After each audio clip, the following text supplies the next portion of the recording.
Welcome, Glenn. You're an integral part of the backroom team at Wigan Warriors. Will you tell us a little bit about what you do here? Thank you. Yeah. Well, I'm the chaplain to the club. And I think as chaplain, we do what we're invited to do. We're always a guest at the club.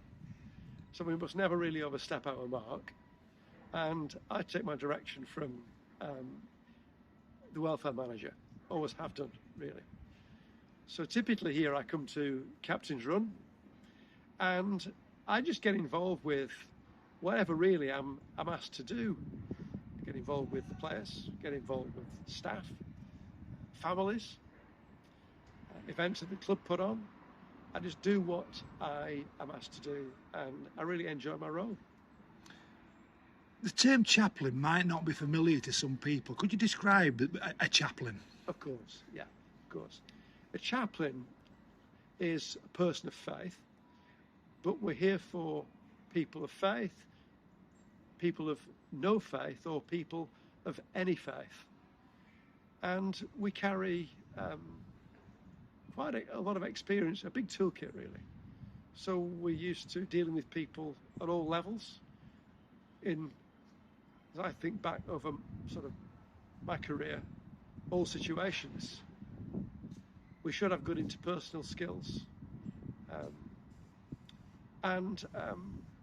We don't, I think the players here will bear me out on this. We're not going to hit you over the head with the Bible. We're just here for you. We're interested in your welfare.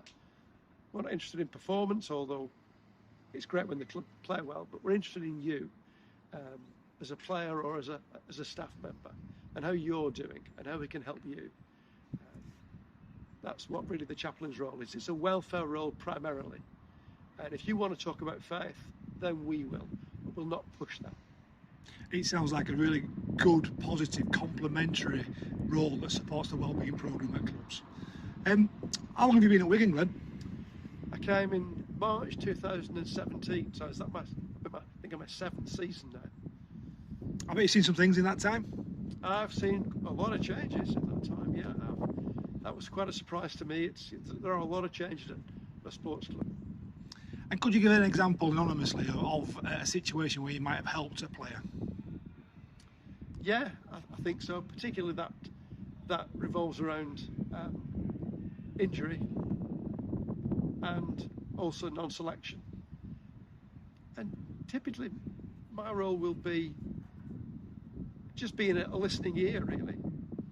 For people, sometimes at the club, sometimes with the coffee away from the club, and again driven by the player or the member of staff. It can be staff, sometimes it can be family. Currently, I'm dealing with a family member who's been bereaved, and that's a particular skill set that chaplains carry, because we're used to dealing with, if you can ever get used to it, dealing with people who are bereaved. Very good.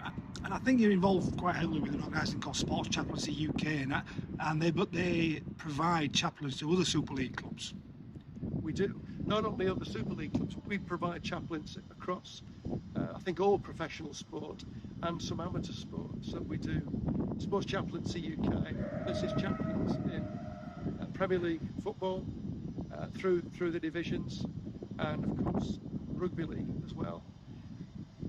Our role in Sports Chaplaincy UK is to select, train and support sports chaplains.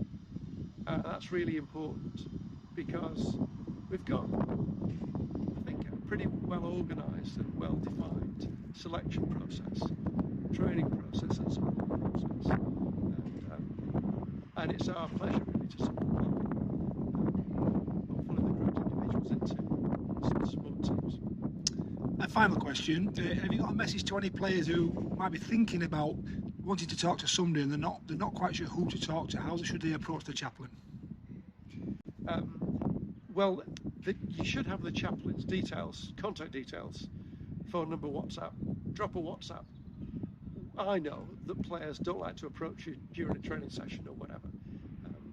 So drop a WhatsApp, and your chaplain cannot affect selection. Your chaplain is a confidential, safe space, and who will be able to give you not advice, but counsel and help.